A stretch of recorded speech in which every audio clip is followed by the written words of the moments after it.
औज़ुबिल्लाहि मिनश्शैतानिर्रजीम बिस्मिल्लाहिर्रहमानिर्रहीम नहमदुहु व नसल्ली अला रसूलिल करीम। आज मैं जो आपको बुक रिव्यू दे रहा हूँ वो इंटरप्रिटेशन ऑफ स्टैट्यूट की किताब है एम महमूद साहब की।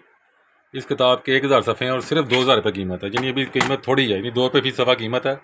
नेक्स्ट इसका एडिशन आया तो कम से कम ये 3500 से कम इसकी ना कीमत नहीं होगी। यहाँ अभी शायद इनको कीमत नज़र नहीं आई है, लगा बैठे हैं। देखें ना, ये 2000 अभी सिर्फ कीमत है। और आप ये देख लें, प्रीफेस टू 9th एडिशन है।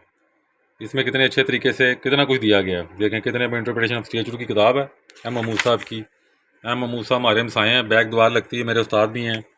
मेरे एडवोकेट के लाइसेंस पर दस्तखत एम महमूद साहब के हैं। तो ये देख लें आप, बेसिक प्रिंसिपल्स आ गए हैं, इंस्टेंसेस आ गए हैं, अल्फ़ाबेटिकली आ रहे हैं, देख लें ठीक आ रहे हैं। मेलाफाइडी आ गया है, रिलीफ आ गया है, रेमेडियल स्टैट्यूट आ गया है, मिसलिनियस इनेक्टमेंट्स आ गए हैं डिफरेंट कवानीन के तहत। इंटरप्रिटेशन ऑफ स्टैट्यूट पर किताब मैंने भी तैयार की हुई है, मगर मैंने सिर्फ रूलिंग्स बनाई है, केस लॉ, अल्फ़ाबेटिकली अदालती फैसले, क्योंकि ये बहुत चोटी के लोग लिख सकते हैं, हम जैसे लोग नहीं लिख सकते। हम जैसे लोग बस गली में लेके जो करेक्टर नहीं होते, उस तरह के हम लोग हैं कि बस हेड नोट लगा दिए कि किताब कंपाइल कर दी, इसके ऊपर हमारी वो समझ लें कि सलाहियत नहीं है। आ रहे हैं, देखें आप कितने अच्छे तरीके से आ रहा है, देख लें। इंटरप्रिटेशन स्टैट्यूट की किताब है और 28 इसके अंदर ना चैप्टर्स हैं, देख लें। राइट एंड लायबिलिटीज़ आ गई, पब्लिक इंटरेस्ट लिटिगेशन आ गई है, टॉर्ट आ गया, मिलिसी। और टॉर्ट के ऊपर मेरा छोटा भाई है फवाद मंदिर, उसने रिट की थी हाईकोर्ट के अंदर कि टॉर्ट कोर्ट्स पाकिस्तान में कायम की जाएँ। हाथी का केस भी मेरे भाई का है, जो हाथी का केस ना बड़ा मशहूर, एलिफेंट का केस बड़ा मशहूर हुआ था चिड़ियाघर का, वो मेरे छोटे भाई फवाद मंदिर का केस था बेसिकली। अभी जनरल क्लासेज आ गई। अब ये देखें, ये इंटरप्रिटेशन ऑफ स्टैट्यूट के डिफरेंट प्रिंसिपल्स आ रहे हैं, ठीक है जी।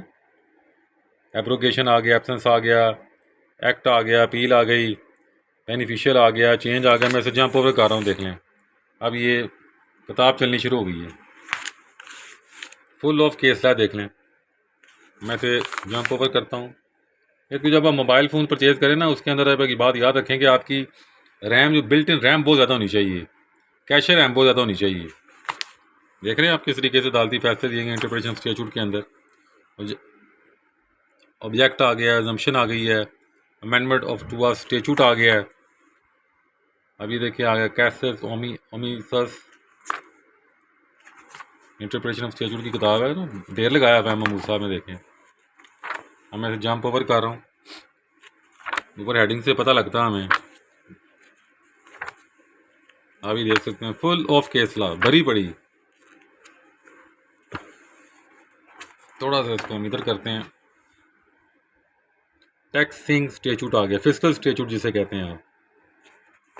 इसमें म्यूटेशन जो सी फिस्कल है, जिसके मर्जी ज़मीन, जिसके मर्जी नाम हो, जो जिसके पास म्यूटेशन होती है वो हुकूमत को बेसिकली पेमेंट कर रहा होता है, टैक्स दे रहा होता है। हुकूमत बड़ी चलाक है।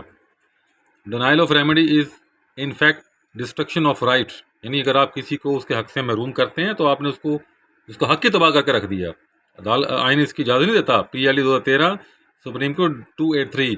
इसका क्या मतलब होता है? इसका मतलब होता है there is no isolation in law. कानून में कोई खला नहीं है, किसी को रेमिडलेस नहीं किया जा सकता कि तेरे को रेमेडी कोई नहीं की। इसे कहते हैं रिट जुरिसडिक्शन। जब कोई अल्टरनेट रेमेडी नहीं है, जब कोई एफिकेशियस रेमेडी नहीं है, जब आपके पास कोई अपील, रवैये, किसी भी किस्म का हक मौजूद नहीं है, इवन देन आप रिट में आ सकते हैं। रिट को भी समझा करें। प्ली ऑफ एलिबाई, इसका मतलब क्या है कि बंदा मुल्जिम वहाँ मौजूद नहीं था, वो कहीं और था। आप कहते हैं मैं 1000 किलोमीटर दूर था और ये पॉसिबल नहीं है मेरी वहाँ मौजूदगी। अगर मैं टिकट लेके कराची से लाहौर आऊँ और फिर वापस भी चला जाऊँ तो तब भी टाइम स्पेंड इतना ज़्यादा है, तो ये पॉसिबल नहीं है। यानी कि अगर इसको प्रज्यूम भी कर लिया जाए कि मैं वहाँ मौजूद था, तो मेरी फिजिकली प्रेजेंस वहाँ पर हो ही नहीं सकती। सर्वे ऑफ केस कुछ दे दिया उन्होंने। इंटरप्रिटेशन ऑफ स्टैट्यूट की किताब अच्छी। अच्छा ना, right of appeal is a vested right. Vested right किसको कहते हैं कि एक ऐसा हक जो कानून ही आपको देगा। अगर कानून ने हक नहीं दिया तो आप अपील में नहीं जा सकते। एंड वेस्टेड का मतलब क्या है कि अगर एक दफ़ा कानून में अपील का हक दे दिया जाए तो फिर उस हक को वापस नहीं लिया जा सकता। इसे कहते हैं वेस्टेड राइट। जिस तरह पेंशन क्या है, पेंशन आपका वेस्टेड राइट है। ये नहीं कि पेंशन आपको 2 साल पेंशन दे दी, बस पेंशन ही खत्म कर दी, ऐसा नहीं होता। अभी देख लें आ रहा है, मैं इसको दिखा रहा हूँ। अब ये टोट आ गया है। अब ये किताब तकरीबन देख लें, जनरल क्लासेस आ गया है। जनरल क्लासेस का सबसे इंपॉर्टेंट जो सेक्शन 24A है वो ये कहता है कि ऑर्डर स्पीकिंग होना चाहिए। स्पीकिंग किसे कहते हैं? क्योंकि पेंडू है, जिन्होंने अली बे भी नहीं पता, जिन्होंने यह नहीं पता ABC की है, 1 2 3 की है, अली बे भी की है। मगर जब उसको आप फैसला सुनाएं कि फैसला इस तरह किया गया, तो वो बंदा भी कि हाँ यार बड़ा शानदार फैसला, ये तो इंसाफ पर मबनी फैसला है, समझ आए उसको। स्पीकिंग ऑर्डर विद रीजन, ऐसा ऑर्डर जो रीजन के साथ नहीं होगा वो उसको, उस ऑर्डर को नहीं माना जाएगा, वो नो ऑर्डर है। Order without reason is no order. ठीक है जी, देखें इसके टेबल ऑफ कंटेंट आ रहे हैं। इंट्रा कोर्ट अपील आ गई है। अब एक सवाल आ जाता है कि अगर आप इंट्रा कोर्ट अपील करते हैं तो फिर आप क्या सुप्रीम कोर्ट में जा सकते हैं? ये भी एक क्वेश्चन है। अभी देखें लॉ आ रहा है डिफरेंट किस्म के, काफ़ी भरा पड़ा है। प्राइवेसी होम आ गया, चादर और चार दीवारी जिसे आप कहते हैं, उसको आप अमाल नहीं कर सकते। डिफेंस विटनेस देखा कैसा अच्छा लिखा आ रहा है, फाइनल ऑर्डर। हाँ, फाइनल ऑर्डर कैसे कहते हैं? हतमी हुक्म। हतमी हुक्म के बाद जब कोर्ट फाइनल ऑर्डर जारी कर देती है वो फंक्टस ऑफिशियो हो जाती है, यानी अब वो अपने ऑर्डर को अब उसको नहीं देख सकती जब तक आप रिव्यू फाइल ना करें या ऊपर से रिमांड ऑर्डर ना आ जाए। कानून में रिव्यू लिखा हो तब वो अपने ऑर्डर को देखेगी वो कोर्ट। यहाँ ट्रायल कोर्ट के ऊपर जो कोर्ट बैठी हुई है वो अपील में या रिवीजन में उसको रिमांड करे केस को, जी थाले दोबारा देखो जी अनु, तब वो उस केस को देखेगी, वरना वो फंक्टस ऑफिशियो है, वो नहीं देख सकती उसको। काफ़ी अच्छी किताब है, पढ़ने वाले के लिए तो बहुत अच्छी है। जिसने पढ़ना है उसके लिए बहुत अच्छी, जिसने नहीं पढ़ना कोई गल नहीं।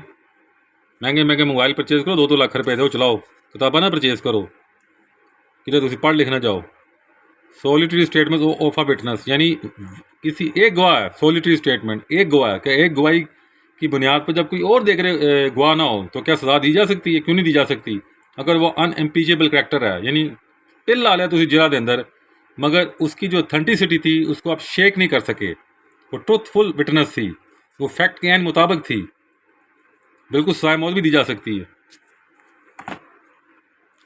अब मैं इसको रिवर्स लेके जा रहा हूँ, आप ही देख लें थोड़ा। हम इस किताब को आपको ओवरव्यू भी दिखाते हैं, ये देखें, ये मैंने किताब को रखा है, मैं इसको मोड़ कर दिखाता हूँ आपको। बिस्मिल्लाहिर्रहमानिर्रहीम, ये देख लें आप। अब ये थोड़ा ज़्यादा ही मूवी बन गई है, ऊपर चलेगी थोड़ी, तो हम इसको आप यहाँ पर रोक देते हैं। ये आपको हमसे ना 1500 रुपये की मिल जाएगी, 1575 रुपये की।